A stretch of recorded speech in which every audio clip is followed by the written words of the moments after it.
Cobaan satu dua. InsyaAllah.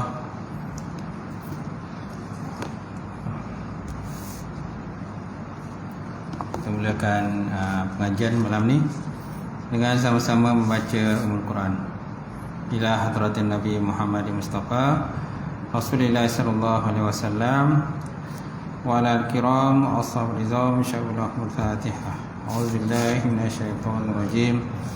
Bismillahirrahmanirrahim. Alhamdulillahi rabbil alamin. Ar-Rahmanir Rahim. Maliki yaumiddin. Iyyaka na'budu wa iyyaka nasta'in. Ihdinas siratal mustaqim. Siratal ladzina an'amta 'alaihim ghairil maghdubi 'alaihim waladdallin. Amin. Assalamualaikum warahmatullahi ta'ala wabarakatuh. Alhamdulillah wahdah sadaqa wa'dah wa nasara 'abdah wa 'azza jundahu wa hazama al-ahzaba wahdah. Asyhadu an la ilaha illallah wahdahu la syarikalah wa asyhadu anna Muhammadan 'abduhu wa rasuluh.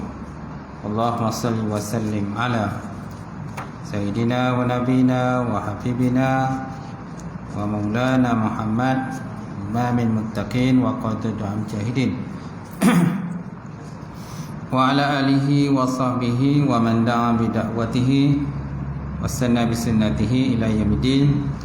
Rabbi shrah li sadri wa yassir li amri wa hlul 'uqdatam min lisani yafqahu qawli. Subhanaka la ilma lana illa ma 'allamtana innaka antal alimul hakim. Wala haula wala quwwata illa billahil alim azim. Qala Allah Subhanahu wa ta'ala fil Qur'anil Karim ba'da auzubillahi minasyaitonir rajim. Bismillahirrahmanirrahim. Yarfa'illahu allazina amanu minkum wallazina utul ilma darajat.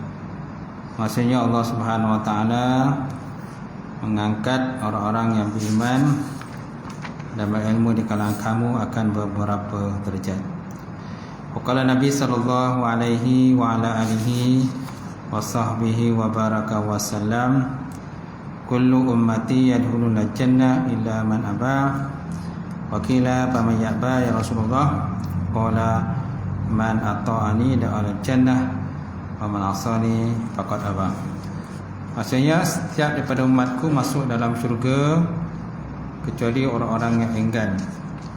Lalu ditanya kepada baginda Rasulullah, siapakah orang yang enggan? Lalu baginda Rasulullah SAW pun menjawab, barang siapa yang taat padaku masuk syurga, dan barang siapa yang ingkar kepada arahanku, maka mereka termasuk dalam kumpulan orang-orang yang enggan. Nawaitu ta'aluma wa ta'lim wa tazakkura wa tazkir wal naf'a wal intifa' ifadatu istifadah wal hasa ala tamassuki bi kitabillah wa sunnati rasuli wa du'a ilal huda wa dalalati ilal khairi ibtigha wajhillah wal mardati wa qurbi wa sawabi subhanahu wa ta'ala. InsyaAllah. Bismillahirrahmanirrahim. Al-Fadil Tuan Imam kita, kemudian tak lupa juga silakan Tuan Bilal, kemudian Tuan Siak, kemudian pengurusi masjid, jawatan penguasa masjid, sidang jamaah muslimin muslimat, mukminin mukminat wa ta'ala.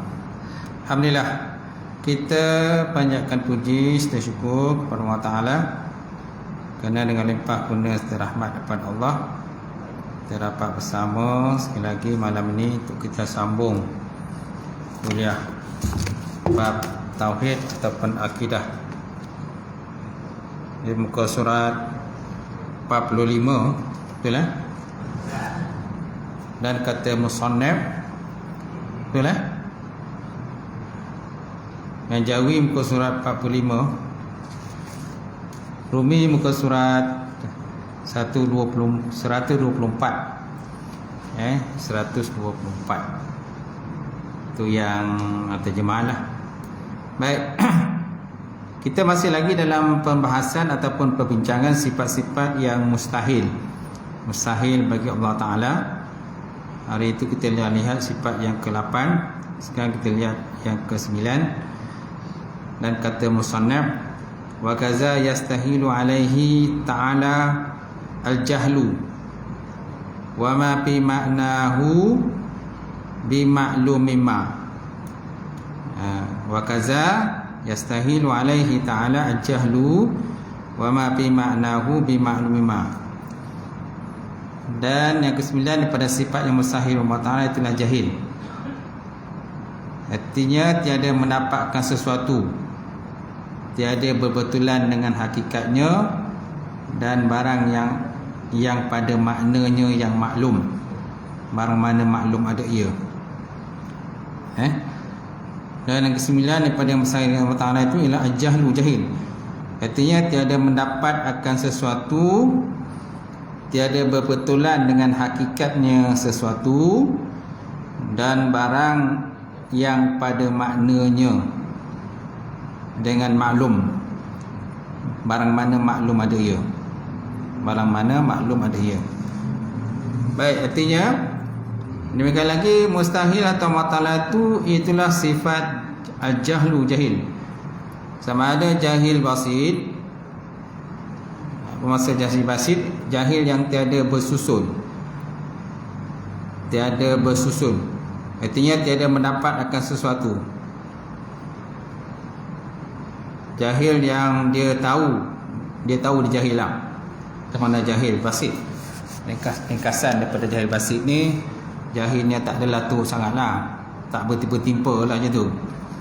Kalau bersusun ni bertimpa-timpa, merakab. Sama ada jahil basit artinya jahil yang tiada bersusun, iaitu tiada mendapat akan sesuatu. Dalam arti kata lain ni jahil yang tidak bersusun lah, tak bertindih jahil. Tak banyak lah jahil dia. Itulah jahil basit. Atau jahil merakab, iaitu yang bersusun dua jahil.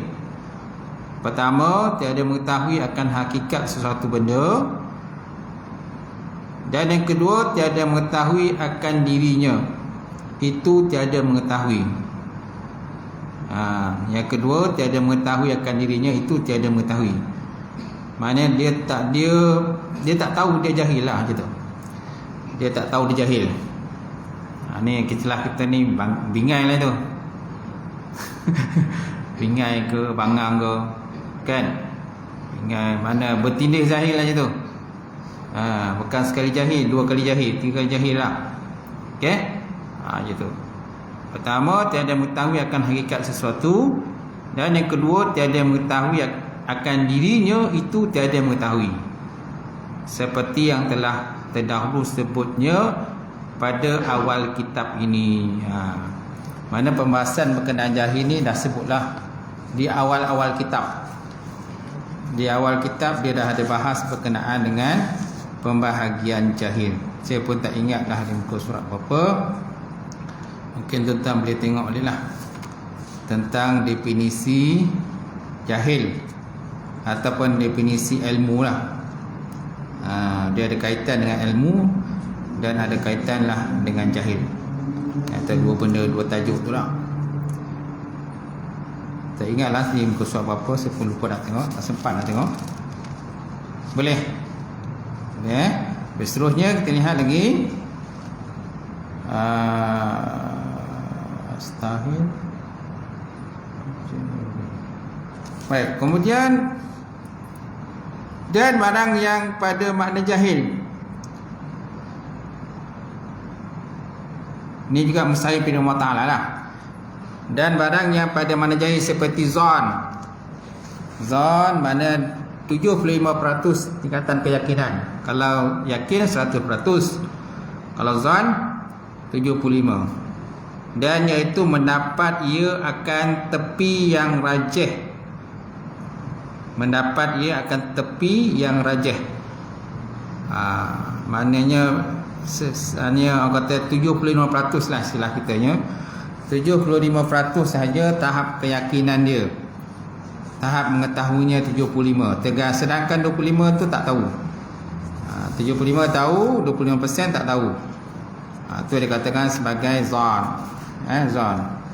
Di sini dia ta'rifkan zon ialah mendapat ia akan tepi yang rajih, yang kuat.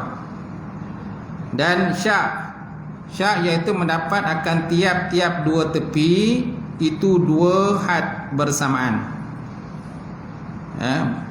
Mendapat ia akan tiap-tiap dua tepi, mana kiri kanan. Kiri kanan. Kalau tadi satu je kan, kiri je kan, atau kanan saja.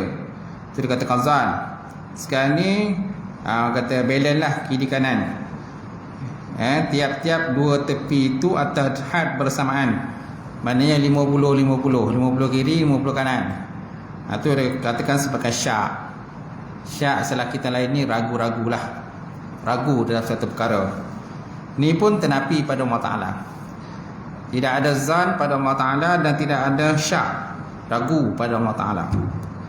Kemudian yang ketiga, waham. Waham ni hanya tingkatan keyakinan 25% sahaja. Sedangkan 75% lagi tidak yakin ataupun tidak mengetahui. Iaitu mendapat akan tepi yang marjuh. Apa maksud yang marjuh di sini? Iaitu berat pihak tiada tahu dan ringan pada pihak mengetahui. Berat pihak tak tahu, sedangkan ringan tahu. Mana hanya sekadar 25% saja tahap keyakinan dia, tahap tahu dia lah. Sedangkan 75% lagi tidak tahu. Ini juga mustahil bagi Allah Subhanahu Wa Taala. Yang ada benda ni ialah pada manusia. Pada manusia kita ada yakin, kita ada zan, dan kita ada syak, ada ragu, dan kita ada waham. Betul tak? Yang ada wujud pada manusia. Dan waham iaitu mendapat akan tepi yang marjuh. Yang ini berat pihak tiada tahu dan ringan pada pihak mengetahui. Dan setengah daripada makna jahil itu, keadaan ilmunya itu daruri atau nazari, badihi ataupun kasabi. Ni pun juga termasuk dalam benda yang mustahil bagi Allah Ta'ala. Iaitulah pertama daruri ataupun nazari ataupun badihi ataupun kasabi. Ni juga empat-empat ni mustahil bagi Allah Ta'ala. Separuh daripada kitab disebut daruri itu adalah badihi. Daruri adalah badihi, nazari adalah kasabi. Dia slash lah. Daruri atau badihi, nazari ataupun kasabi. Mana daruri dengan badihi ni benda yang sama je sebenarnya. Kalau sebut separuh kitab dalam internet pun, dalam bahasa Arab pun dia slash dia tu je. Dia sebut daruri slash badihi, macam tu. Nazari dan slash kasabi. Baik, maka yang pertama iaitu ilmu daruri. Ilmu daruri ditelakkan dia atas barang yang hasil dengan tiada nazar, tiada tilikan, dan tiada istidlal. Tiada istidlal mana tiada mengambil dalil, seperti mengetahui akan satu itu setengah pada dua. Satu setengah daripada dua, takkan kita tak tahu kan? Satu campur satu dua. Satu campur satu dua, bukan satu campur satu tiga. Budak-budak kecil pun tahulah, budak terika pun tahu kan. Satu campur satu dua, dua campur dua empat, kan? Tapi kalau dah banyak anggota perpuluhan tu, itu pening lah jawab je. Juta-juta punya kan, angka tu, nombor tu susah lah kita.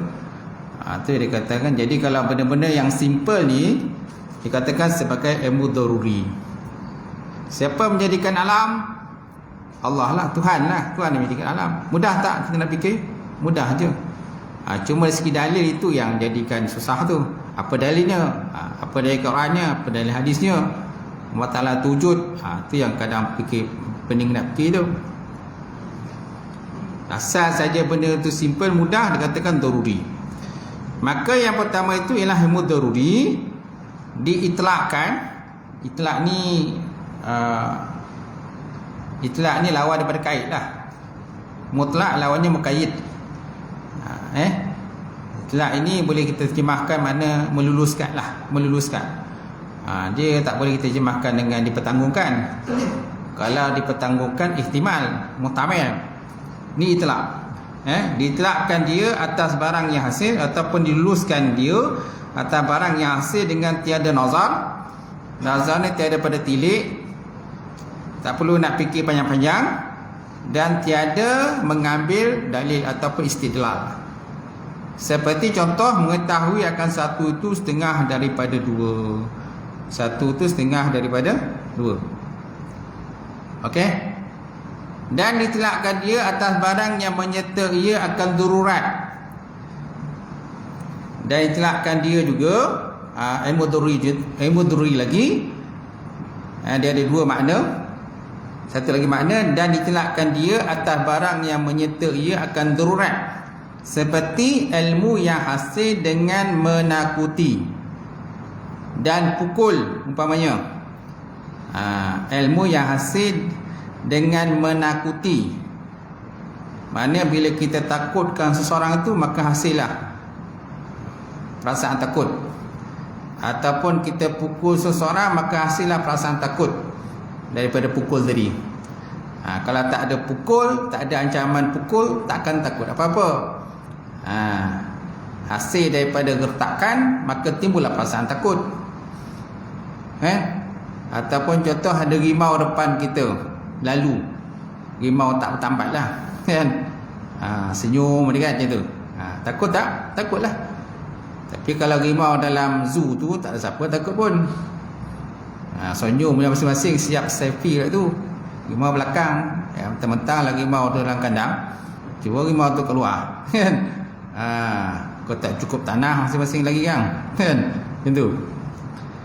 Okey. Dan ditelakkan dia atas barang yang menyerta ia akan darurat. Seperti ilmu yang hasil dengan menakuti dan pukul, umpamanya. Mana hasil daripada ditakuti, akan timbullah perasaan takut. Hasil daripada pukul akan lahirlah perasaan takut, gemetar dan sebagainya. Itu pun termasuk dalam kumpulan ilmu daruri juga. Dan iaitu dengan makna yang kedua itu mustahil atas Allah Ta'ala, kerana menyerunya akan darurat dan terdahulu oleh jahil. Macam tu.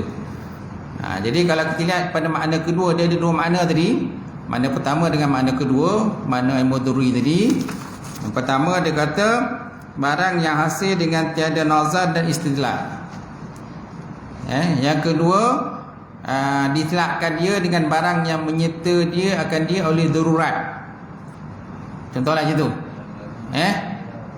Jadi kalau kita lihat kepada makna kedua, benda ini mustahil kepada Allah Subhanahu Wa Taala. Kerana ilmu Allah Ta'ala ni tak ada diikuti dengan darurat. Tak ada dengan menakutkan, tak ada. Kerana apa? Kerana dia Tuhan. Dia Tuhan, dia Allah. Nak takut apa-apa? Yang takut ni siapa? Manusia. Manusia dilalui oleh perasaan takut. Manusia juga dilalui dengan perasaan berani, takut, kecewa, duka cita, macam-macam lah yang ada pada manusia. Tidak ada kepada Allah Subhanahu Wa Ta'ala. Dan kita juga terdahulu oleh jahil. Asalnya tak takut, kemudian takut disebabkan ada ancaman, maka kita takut. Asalnya kita tak tahu, bila ada ancaman baru tahu, timbullah perasaan takut. Maka benda ni adalah mustahil kepada Allah Subhanahu Wa Ta'ala. Adapun dengan makna yang pertama, makna yang pertama apa? Ditelakkan dia atas barang yang hasil dengan nazar dan tiada mengambil dalil ataupun istidlal. Dan dengan makna yang pertama, maka iaitu dan jika ada ia sah kehendaknya pada hak Allah Ta'ala sekalipun, kerana bahawasanya ilmunya itu tiada dengan nazar dan istidlal, tetapi tertegah diitlakkan demikian itu pada hak Allah Ta'ala. Walaupun ilmu Allah Ta'ala ni tidak perlu kepada nazar dan istidlal, tetapi dianya tidak sesuai dinisbahkan kepada Allah Ta'ala. Dia kata jadi ilmu nazari ni dan daruri tadi kan dia ilmu yang tak perlu kepada nazar dan istidlal. Pertama. Yang kedua, diitlakkan barang yang menyertakan dia oleh darurat, seperti yang hasil dengan menakuti ataupun pukul. Okey. Jadi pada makna yang kedua, mustahil dengan Allah Ta'ala. Begitu juga dengan makna yang pertama, juga mustahil kepada Allah Ta'ala. Walaupun Allah Ta'ala tu nak mengetahui sesuatu tak perlu pun pada nazar dan istidlal, tak perlu pun nak fikir-fikir, nak tilik-tilik dan sebagainya. Yang fikir-fikir dan tilik-tilik ni semuanya kepada makhluk, kepada manusia kan. Cuba tengok balik. Dan dengan makna yang pertama, maka iaitu dan jika ia sah kehendaknya sekalipun pada hamba Allah Ta'ala, kerana bahawasanya ilmunya itu tiada hasil dengan nazar dan istidlal, tetapi tertegah disebut, tertegah diitlakkan demikian itu pada hak Allah Ta'ala, supaya jangan ditawahum, diwahamkan akan makna yang kedua, bukan kerana keadaannya menyeru dia akan terdahulu jahil. Gitu. Bukan makna Allah Ta'ala ni ada dahulu jahil ke, tak ada dahulu jahil dan sebagainya. Memang tak disesuai lah. Memang tak sesuai lah. Sebab ilmu daruri ini hanya kepada manusia, pada makhluk, bukannya kepada Allah Ta'ala. Allah Ta'ala memanglah bersifat ilmu mengetahui, tetapi mengetahui Allah Ta'ala itu tidak sama seperti makhluk. Yang ada ilmu daruri, makhluk ni ada ilmu daruri, ada nazari, ada badi dan juga kasabi, ilmu yang perlu diusahakan. Ni yang nak cerita oleh musannif ni, nak sebut, nak bincang supaya kita faham. Boleh? Macam tu. Tetapi kan sebut tetapi, tertegah diitlakkan. Itlak ni mana diluruskan.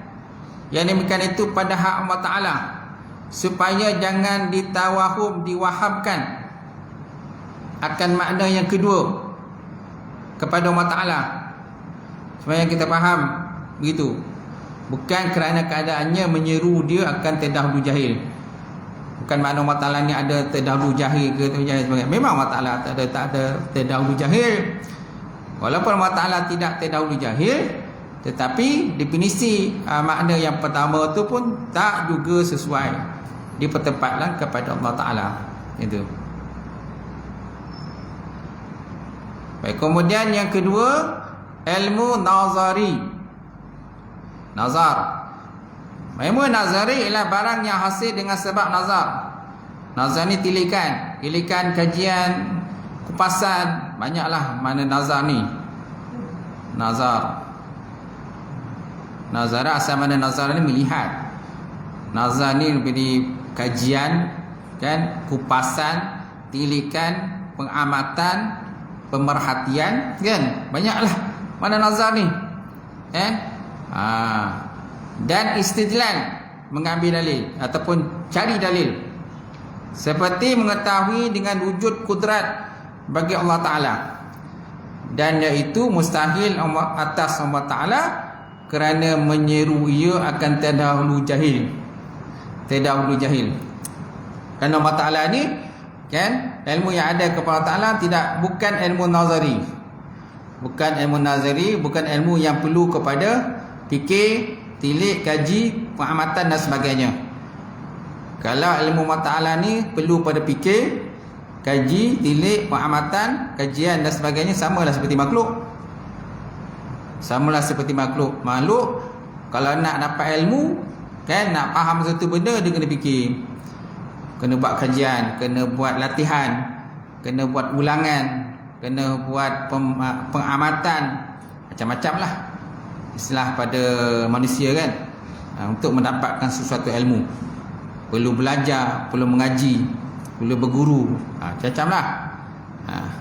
Itu ilmu nazari. Jadi ilmu nazari pun mustahil bagi Allah, kerana terdahulu jahil. Ilmu daruri pun juga mustahil kepada Allah Ta'ala. Okey. Dan yang ketiga itulah ilmu badihi. Ilmu badihi ini sama juga dengan ilmu nazari, separuh daripada kitab. Dia kata bila sebut ilmu daruri slash dengan ilmu badihi, slash itu, ditilakkan dia ataupun diluluskan dia atas barang yang tiada terhenti atas nazar dan istidlal. Nazar mana tilikan, istilah mencari dalil, mencari bukti dan sebagainya. Yang ini tiada terhenti atas fikir dan menuntut dalil. Dia tak perlu nak fikir-fikir. Itu ilmu badihi. Dia bukan sama dengan ilmu nazari tadi. Mana tiada terhenti atas fikir dan menuntut dalil. Dan jikalau terhenti atas gamak atau cuba sekalipun. Gamak ni mungkin bahasa Patania. Terhenti atas gamak. Ga alif mim kok kan, gamak kan. Situ dia tulis apa? Terjemahan dia tu, gamak lah tu silap saya. Saya dah tengok terjemahan dia, gamak. Jadi kemungkinan gamak ni lebih kurang makna sama dengan cuba lah. Cuba kan, test kan, test kan, buat testing lah. Try dulu, cuba, try and error. Silakan macam tu. Baik. Ilmu badihi ditilakkan dia atas barang yang tiada terhenti, ya, atas nazar dan itilal. Yang ini tiada terhenti atas fikir dan menuntut dalil. Dan jikalau terhenti atas gamak dan cuba sekalipun, test ataupun cubaan sekalipun, maka atas ini adalah dia muradif kepada daruri. Maka atas ini pendapat berkenaan dengan ilmu badihi ini, definisinya dia kata muradif, mana bersamaan kepada ilmu daruri. Muradif kan perkataan berbeza tapi makna yang sama, muradif. Kalau mustarak ni perkataan bahasa Arab sama, makna lain-lain. Makna lain-lain. Muradif ni perkataan berbeza tapi makna sama, muradif. Lafaz muradif. Dan atas ini adalah dia muradif bagi ilmu daruri, tetapi dengan makna yang pertama itu. Semakna dia ada dua makna. Dia ada makna pertama, ilmu daruri ada makna pertama, ada makna kedua kan. Begitu juga ilmu badihi ada makna pertama dan ada makna kedua.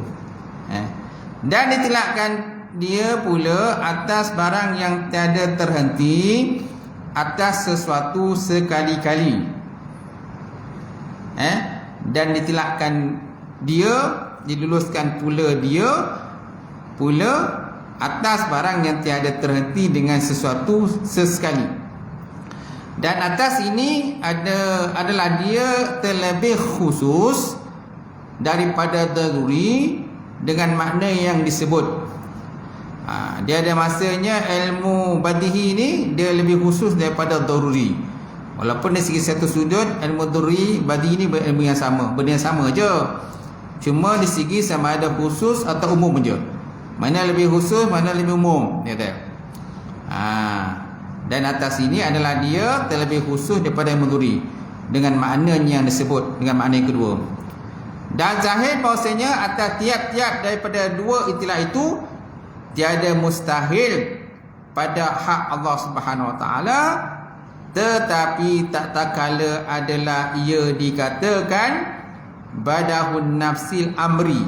Dia kata badahul nafsil amri, artinya tiada datang ia akan dia bersegera daripada ketiadaan mendahulukan ingatan. Nescaya tertegah itilaknya pada hak Allah Ta'ala, barulah tertegah hak Allah Ta'ala. Pada awalnya tidak tertegah, pada awalnya tidak mustahil pada Allah Ta'ala berkenaan definisi ilmu badihi ini. Pada definisi yang kedua, kan, ditilakkan pula dia atas barang yang tiada terhenti atas sesuatu sekali tadi kan. Jadi kan dia kata dia lebih khusus daripada ilmu daruri. Macam tu.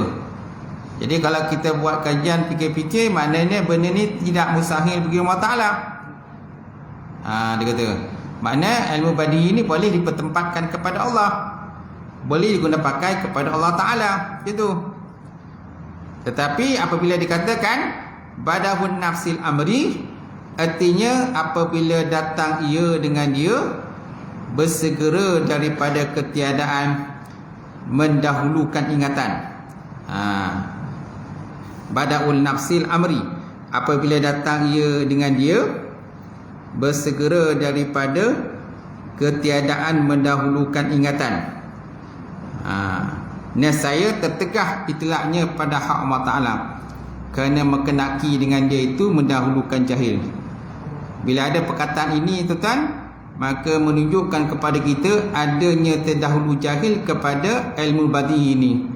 So makna ilmu badi ini juga tidak layak digunakan kepada Allah Ta'ala juga. Tidak juga layak dipergunakan atas Allah Subhanahu Wa Ta'ala. Sebab adanya perkataan tadi badahun nafsi al-amri, artinya apabila datang ia dengan dia bersegera daripada ketiadaan, mendahulukan ingatan. Macam tu. Okey. Mana bila datang ia, ada seseorang tu datang pada seorang yang lain. Si A datang pada si B.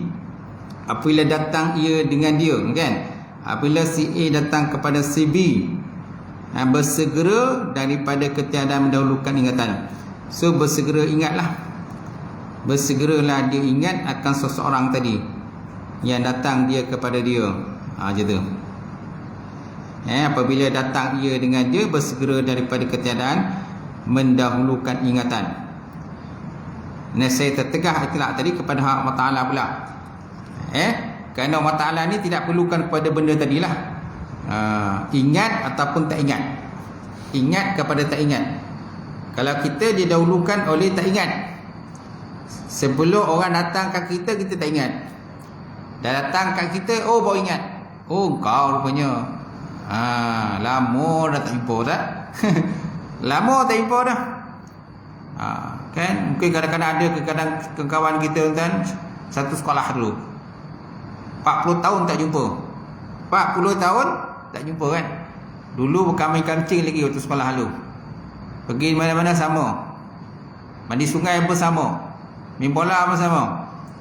Lepas tu berpisah. 40 tahun tak jumpa. Bila jumpa balik,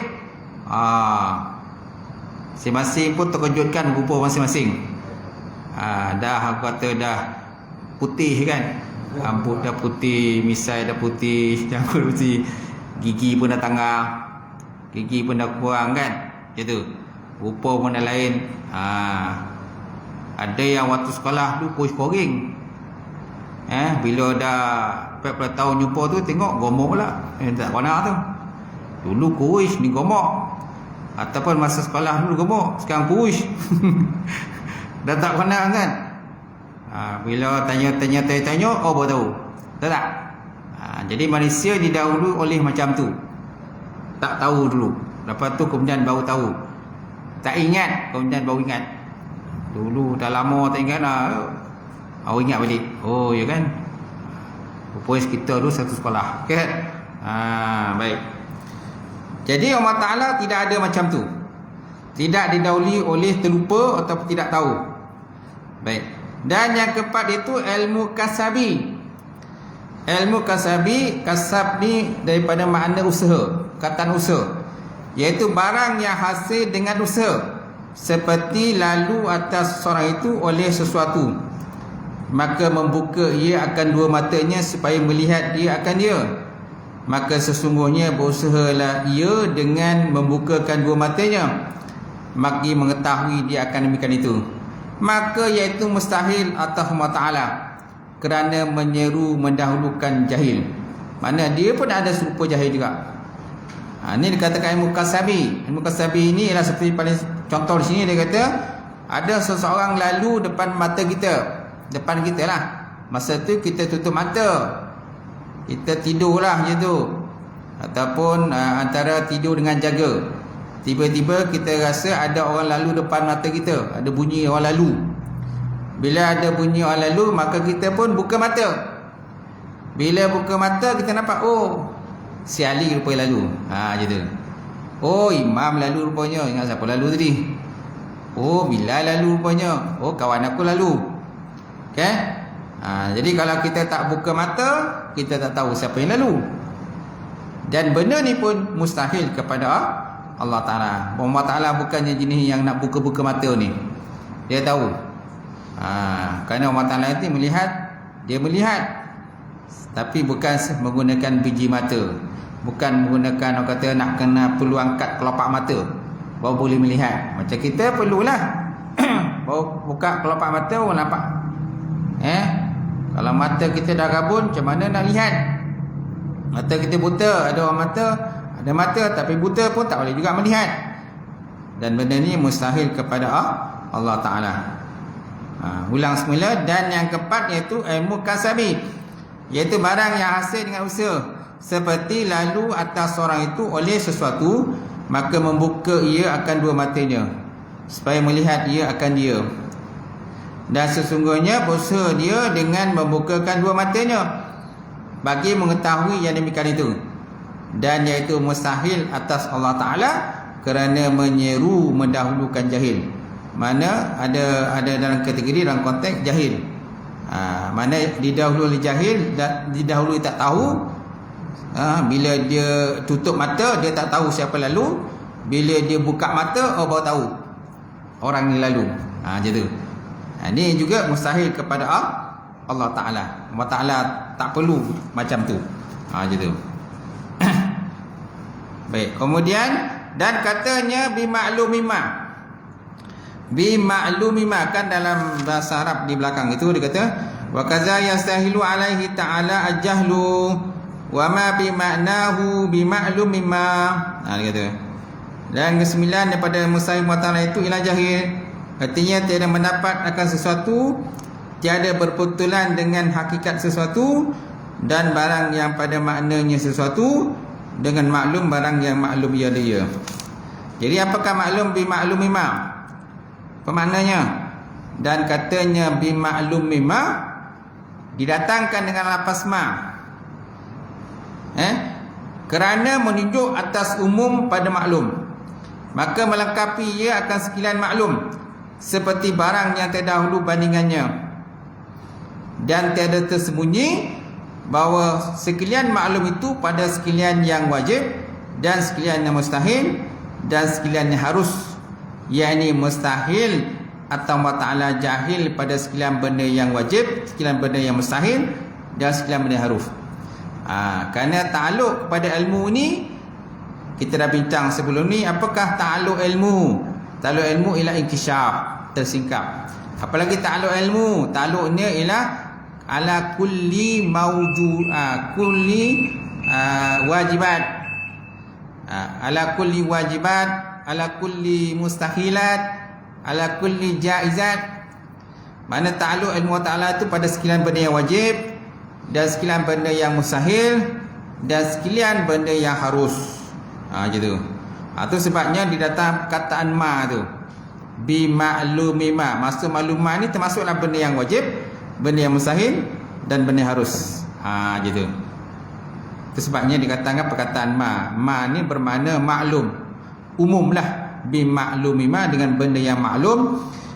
Yang sekalian benda maklum ini maksudnya umum. Umumlah maklum dia, melengkapi benda yang wajib, mustahil, dan juga harus. Macam tu. Baik, ulang semula. Dan katanya bimaklumah didatangkan dengan lafaz ma. Itu kerana menunjukkan atas maklum, atas umum. Umum pada maklum, maka melengkapi ia akan sekalian maklum barang, seperti barang yang terdahulu bandingannya. Di dalam kata sifat yang wajib Allah Ta'ala itulah berilmu, dan tiada sembunyi bahawa sekalian maklum itu daripada sekalian yang wajib, dan sekalian yang mustahil, dan sekalian yang harus. Iaitu mustahil atau Allah Ta'ala itu ada sifat jahil kerana sekalian perkara itu atas sekalian tadi. Semua adalah mustahil kepada Allah Ta'ala. Sifat yang wajib kepada Allah Ta'ala kita dah, sifat ilmun kan, dah bincang kan di muka surat 28. Tuan boleh tengok baliklah ke situ. Apakah dikatakan ilmun? Ilmun ialah disebut dalam muka surat 28. Ilmu ialah sifat yang maujud, yang berdiri dengan zat Allah Ta'ala, yang ta'aluk ia dengan sesuatu, atas wajah meliputi dengan dia, atas barang yang ia dengan dia tiada terdahulu oleh tersembunyi. Tiada terdahulu oleh tersembunyi. Macam tu. Kemudian ada tambah lagi di bawah itu. Kata sifat yang maujud lagi qadim, yang menyatakan dengan dia segala maklum daripada segala yang wajib dan mustahil yang harus, atas barang yang mufakat dengan hakikat, akan sebagai nyata yang tiada diihtimalkan lawan sekali-kali dengan satu jalan dua. Di muka surat 28 itulah adalah definisi dia. Tuan-tuan boleh tengok baliklah definisi berkenaan dengan jahil. Kita bincang ini ialah lawan jahil. Lawan dia, lawan kepada sifat ilmun, iaitulah jahil. Baik, kemudian dan kata musannaf dan kata perkara lagi al-maut. Al-maut mana mati. Mati ini lawan daripada hayat, hidup. Sifat yang wajib bagi Allah Ta'ala yang 10 itulah hayat. Apa lawan hayat? Al-maut, mati. Itu. Kata musannaf al-maut artinya yang 10 daripada yang mustahil atau Allah Ta'ala itu ialah mati. Mati iaitulah lawan daripada hayat, lawan daripada hidup. Dan arti mati itu pekerjaan yang wujudi, yang ia lawan hayat pada pandangan daripada ulama Ahlus-Sunnah. Pandangan ulama, maknanya maut itu, hidup itu lawannya ialah hayat. Hidup lawannya maut. Hidup, al-hayat adalah wujudi. Al-maut juga bangsa wujudi. Dua-dua bangsa wujudi. Dia ada wujudi, ada adami. Macam kita ni kalau mati, kita ni adalah bangsa adami. Kalau manusia tu mati, kan, mati yang kita, yang definisi kepada makhluk ini, mati ini ialah bangsa adami. Bangsa kepada adami, mana bangsa kepada tiada. Tapi al-maut yang ada pada Allah Ta'ala itu, lawan daripada hayat itu, ialah bangsa wujudi. Wujudi lawan wujudi. Kerana zat Allah Ta'ala itu adalah wujudi, bukan adami. Jadi wujudi mana hayat, mana hidup. Lawannya maut, mati. Mati ni pun wujudi juga. Wujudi dengan adami. Okay? Tu beza. Adami lain. Macam kita ni, mati kita ni dalam bangsa adami. Kenapa mati kita dikatakan bangsa adami? Kerana kita ada roh. Roh ini keluar daripada badan tubuh kita. Allah Ta'ala mati lawan daripada hayat itu. Tapi mati Allah Ta'ala itu bukan makna keluar roh. Kita kena faham. Mati yang kita nak sifatkan mustahil Allah Ta'ala mati itu, kan, bukan makna keluar roh daripada jasad. Macam kita ni, kenapa kita dinamakan sebagai adami? Kerana kita ni bangsa adami, bangsa yang asalnya tiada, kemudian dijadikan Allah Ta'ala. Jadi kita mati ni dengan keluar roh daripada badan kita. Sedangkan Allah Ta'ala, kalau kita nak katakan Allah Ta'ala mustahil, Allah Ta'ala itu maut, mati, bukan makna dia keluar roh daripada jasad Allah Ta'ala itu. Kerana Allah Ta'ala ni pun tidak berjasad, kan? Kita pun tak tahu macam mana hakikat zat Allah Ta'ala yang sebenarnya. Boleh? Dan arti mati itu pekerjaan yang wujudi. Al-maut itu, yang ia lawan hayat pada pandangan Ahlussunnah. Dan adapun pada sisi Mu'tazilah, maka iaitu ketiadaan hidup daripada barang yang sya'nuhu, kejadiannya bahawa ada ia yang hidup. Jadi kalau Mu'tazilah, dia kata al-maut yang mustahil Allah Ta'ala itu iaitulah al-maut yang bangsa adami. bukan wujudi. Dia nak disifahkan sama seperti kalau Allah Ta'ala itu mati, dia nak sama macam makhluk pula ruh berjasad gitu. Itu pandangan daripada pahaman daripada Mu'tazilah.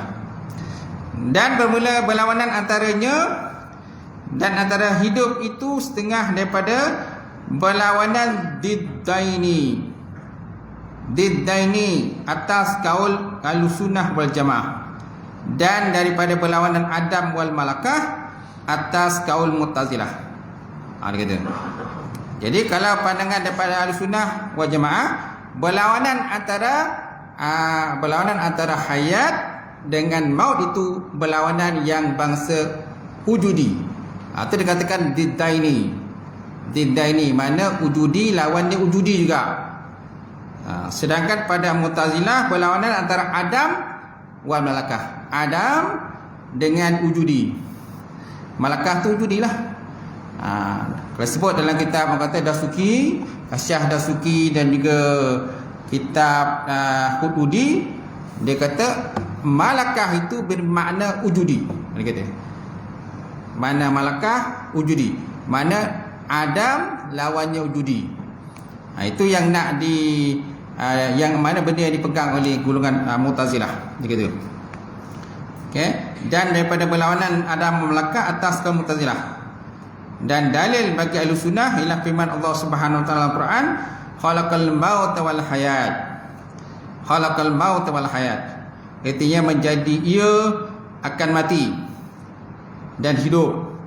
Kerana bahawasanya menjadi itu hanya sahaja bergantung ia dengan pekerjaan wujudi. Nampak? Khalaqal mauti wal hayat. Dialah yang mencipta mati dan juga hidup. Artinya menjadi ia Allah Ta'ala akan mati dan hidup. Kerana bahawasanya menjadi itu hanya sahaja bergantung ia dengan pekerjaan yang wujudi saja. Wujudi yang bangsa zat yang ada kepada Allah Ta'ala, bukan dalam bangsa Adami. Dan dijawab daripada jihad yang berkata dengan demikian itu, dengan bahawa murad ataupun maksud dengan khalaqa itu takdir. Ada pula pendapat menyatakan makna khalaqa itu mentakdir. Mana Allah Ta'ala telah mentakdirkan mati dan juga hidup. Dan iaitu seperti barang yang ada ia bagi wujudi, ada ia bagi Adami. Seperti barang yang ada ia bagi wujudi dan ada ia bagi Adami. Maknanya pendapat yang pertama itu dibantah. Dia kata mana khalaqa ini makna takdir. Khalaqa itu bermakna takdir, bukan makna menjadikan. Jadi bila khalaqa itu bermakna takdir, maka ada dua antara wujudi dengan Adami. Mana kita masuk dalam definisi yang dipegang oleh Mu'tazilah, mana Adam wa Malakah. Adam Malakah ini ialah Adami dengan wujudi. Dan dijawab daripada pihak Ahlussunnah dengan bahawa khalaqa dengan makna takdir itu bukan makna hakiki. Bukan makna khalaqa yang makna takdir itu makna hakiki, tetapi khalaqa dengan makna takdir itu dengan makna majazi. Majaz saja, bukan hakikat sebenarnya. Maka kaedah menyatakan tiap-tiap lafaz itu dipakaikan dia bagi makna hakiki, tidak dipakai bagi makna majazi. Melainkan bahawa ada qarinah. Ada qarinah, ada petanda, kan, ada alamat yang memalingkan mengenaki makna hakiki. Maka pada ayat ini tiada qarinah, dia kata. Tak ada qarinah pun, tak ada bukti pun, tak ada tanda pun yang kita nak palingkan makna ni. Gitu. Makna tiada qarinah yang nak dipaling kepada makna majazi, maka tetaplah maknanya yang hakiki, iaitulah menjadi. Jadi makna khalaqa mauta wal hayati maksudnya menjadi sebenarnya. Bukannya orang kata menjadi dengan makna takdir. Gitu. Bukannya menjadi dengan makna takdir. Seperti mana yang dipahami oleh golongan Mu'tazilah. Tetapi makna sebenarnya lah khalaqa ni menjadi. Gitu. Kenapa? Kerana tidak ada karinah yang memalingkan pada makna yang majazi. Majaz tetap dengan makna hakiki dia. Majaz dengan hakikat ni istilah terdapat ilmu majaz lah. Ilmu bayan. Ilmu bayan ialah ilmu ma'ani.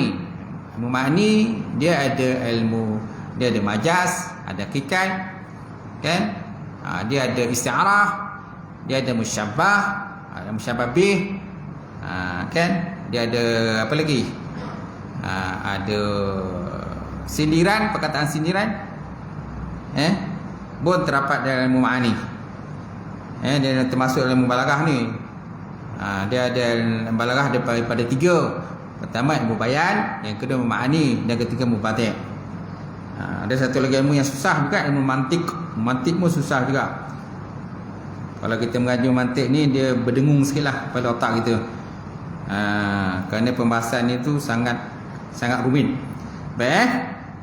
Dan bermula mati pada hakikat yang baharu itu ialah bercerai ruh daripada jasad.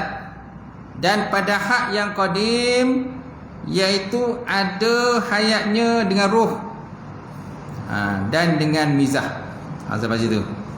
Wallahu a'lam bishawab. Akan datang sambunglah.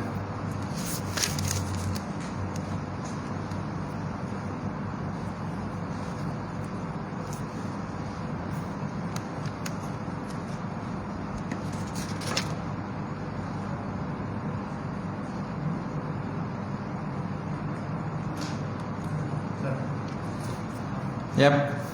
Aku zaman jahiliah yang sebenarnya perkataan jahil. Jahiliyah, okey. Jahiliyah? Ambil sebenarnya perkataan jahil benar. Jahiliyah itu ya maknanya tidak mengetahui tentang hukum hakam. Mana tidak diturunkan Nabi, dan tidak diturunkan Rasul. Itu nama jahiliyah lah.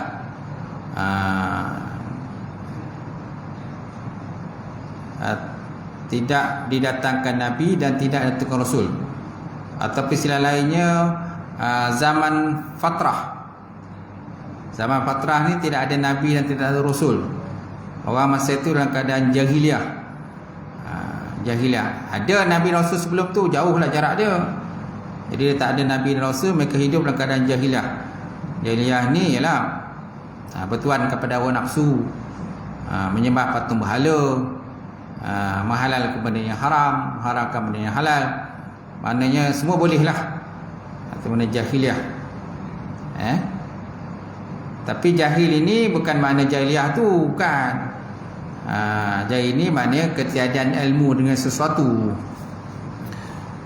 Dia ada jahil basit dengan jahil murakkab tadi. Jahil basit ialah dia tak tahu, dia tahu. Dia tahu, dia tak tahu, tu basit. Kalau jahil murakkab ni, dia tak tahu. Dia tak tahu, dia tak tahu. Jangan cakap dia tak tahu, dia tak tahu. Maknanya bersusun-susun kejahilan dia. Dah lah tak mengaji, tak belajar, lepas tu malah lah mengaji, belajar, semua tak tahu. Dia tanya, semua tak tahu. Satu campur satu pun tak tahu, kan? Bertindak-tindak lah jahil dia tu. Parah tu lah. Kalau kita nak ajar pun susah lah tu, gitu. Dah lah jahil tak tahu, lepas tu lidah pun berat nak sebut. Pelat lah tu, berat lidah nak sebut. Nafsu mengucap pun susah. Ada juga prinsip-prinsip macam tu, nafsu mengucap pun susah, payah. Kemudian kalau ada mengucap pun, suruh mengaji pun malas, tak nak mengaji. Suruh baca Fatihah pun susah. Dapat ujung pangkal lesap, dapat pangkal ujung lesap. Fatihah tu, itu Fatihah pun tanya lagi. Fatihah dia pun tak lepas, walaupun dah bersyahadah 10 tahun. Ada kadang dah bersyahadah 10 tahun. Ini jenis-jenis mu'alaf lah, mu'alaf. Dia dah syahadah 5 tahun, kadang 10 tahun. Belum semua ucap tadi tak boleh. Macam tu. Susah juga, berat macam tu. Payah kita nak ajar dia. Kita pun pening kepala tuan nak ajar dia. Okey, itu sajalah. Ada lagi soalan? Tak ada? Okey, habis. Wallahu a'lam bishawab. A'udzubillahi minasyaitonir rajim. Bismillahirrahmanirrahim. Alhamdulillahirabbil alamin wassalatu wassalam ala asyrafil anbiya'i wal mursalin wa ala alihi washabihi ajmain. اللهم زدنا علما نافعا ويقينا صادقا وعلما متقبلا ورزقا حلالا مباركة كثيرا وسعنا فتاة عليمنا ولنا قلوبنا بنور معرفتك وافتحنا على العارفين اللهم فقنا بدين اللهم فقنا بدين اللهم اجعل هذا جمعا مرحوما وتفرقنا من بعد تفرقا معصوما ربنا افتح بيننا وبين قومنا بالحق وأنت الفاتحين ربنا فاغفر لنا ذنوبنا وكفر عنا سيئاتنا وتوفنا مع الأبرار ربنا آتنا في الدنيا حسنة وفي الآخرة وقنا عذاب النار سبحان ربك رب العزة عما يصفون وسلام على المرسلين الحمد لله غفر الله منكم